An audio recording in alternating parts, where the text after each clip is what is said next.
प्यारे बच्चों, कैसे हैं आप लोग।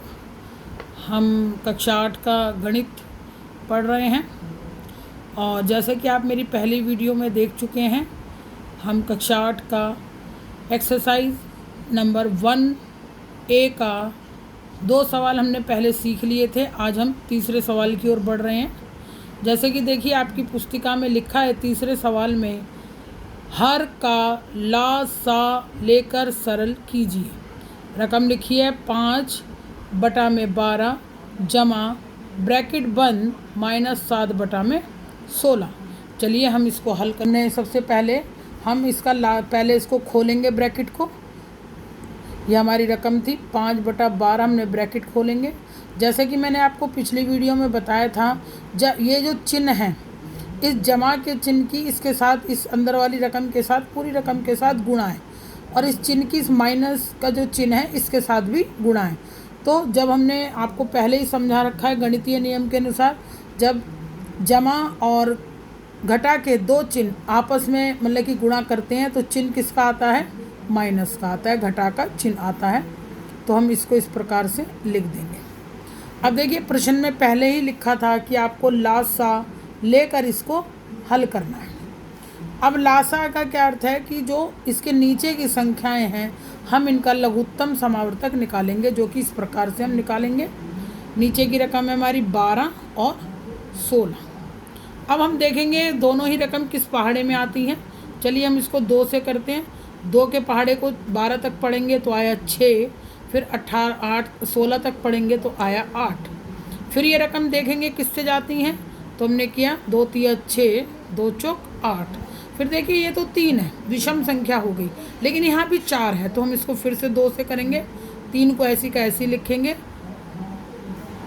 देखिए फिर ये जाएगी 2 1 2। अब ये 3 है, अब हम इसको 3 को भी पूरी तरीके से हल करेंगे। तो अब हमारी रकम क्या निकल कर आई लासा की? 2 गुणा 2 गुणा 2 गुणा 2 गुणा 3। अब बच्चों मैं आपको यहाँ पर बता देती हूँ कि हम लासा में गुणा कैसे करते हैं। देखिए बहुत से बच्चे क्या करते हैं, 2 दूनी 4, 2 3 6 इस तरीके से, लेकिन ये नहीं होगा। यहाँ पर होगा 2 दूनी 4। अब यहाँ पर क्या बन गया? 4 बन गया। अब ये 4 को हम 2 से गुणा करेंगे, 4 दूनी 8। अब यहाँ क्या बन गया? ये 8 बन गया। 8 को हम 2 से गुणा करेंगे तो क्या बन गया? ये 16 बन गया। अब फिर 16 को हम किससे गुणा करेंगे? 3 से। तो कितना है? 16 3 48। तो हमारा लासा यहाँ पर आ गया 48। ठीक है, लासा 48 आ गया। जैसे कि मैंने आपको अपनी पिछली वीडियो में भी आपको बताया था, इस लासा को हम इसकी पूरी रकम से गुणा होती है। देखिए इसको इस प्रकार से, देखिए ये जो स्टेप है आपको कहीं कोई सिखाएगा नहीं, क्योंकि फिर आप कंफ्यूज हो जाते हैं। ऐसी घटा का चिन्ह और 7/16 और गुणा में 48। देखते रहिएगा ध्यान से। अब हम इसको यहीं हल कर लेंगे। 12 कम 12, 12 चौक 48, 16 कम 16, 16 3 48। अब देखिए हमारी रकम क्या निकल कर आई? 5 गुणा 4, घटा का चिन्ह ऐसी का ऐसी, 7 गुणा 3 और बटा में आपका आ गया 48 जैसा था। अब 5 चौक 20 और 7 3 21 और बटा में क्या आ गया आपका? 48। देखिए 21 है आपके माइनस के और ये हैं आपके प्लस के, तो 21 में से प्लस के 20 गए तो कितना बचेगा? -1/48। आप अपना उत्तर फाइनल यही होगा, आप चेक कर सकते हैं। धन्यवाद बच्चों। अभी हमने किया था लासा तीसरा प्रश्न। अब ये तीसरे प्रश्न का ही दूसरा दिया हुआ है, इसको आपको किस प्रकार से हल करना है, ये भी वही तरीका है लासा लेकर, जैसे कि मैंने आपको भी पहले सिखाया था लासा। देखिए चलिए हम बढ़ते हैं इस प्रश्न की ओर। लेकिन यहाँ पर आपको एक चीज़ नज़र आ रही होगी कि यहाँ पर दोनों रकम के अंदर माइनस का चिन्ह लगा है। तो मैं आपको बता दूँ बेटा, माइनस का जो चिन्ह होता है, जब यह इस तरीके से होता है तो चिन्ह से चिन्ह हटा दिया जाता है। अब ये वही चीज़ है कि चिन्ह की एक दूसरे से गुणा। तो ये देखिए हुआ -4/33।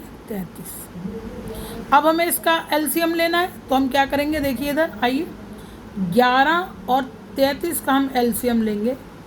अब ये देख लीजिए आपको किस में जाएगा। अब 33 है 11, आप जानते हैं 11 का पहाड़ा आपको आता है, 11 एकम 11 और 11 तिया 33। अब ये 3 है तो 3 से हम करेंगे, 3 एकम 3 और 3 एकम 3, ये हो गया।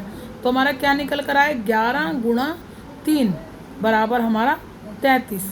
तो हमारा एलसीएम क्या निकला हमारा यहाँ पर आके, 33।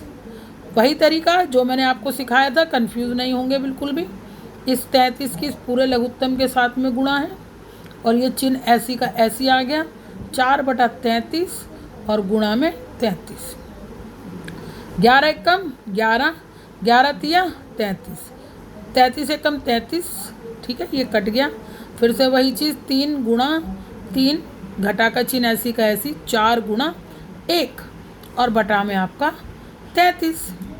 अब हम इसको हल करेंगे, 3 तिया 9 और घटा का चिन्ह, 4 एकम 4 और बटा में आपका क्या आया, 33।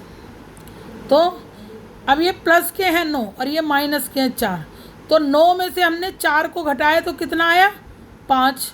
और रकम चिन्ह किसका लगेगा, जो रकम बड़ी होगी चिन्ह उसका लगता है। तो यहाँ रकम किसकी बड़ी है, धनात्मक, यानी जमा की संख्या बड़ी है, तो यहाँ पर जमा का चिन्ह लगेगा। आप इसको देख सकते हैं, आपका उत्तर यही होगा। अब हम अगली कक्षा में दूसरा चौथा प्रश्न हल करेंगे। मान ज्ञात कीजिए। अभी के लिए धन्यवाद।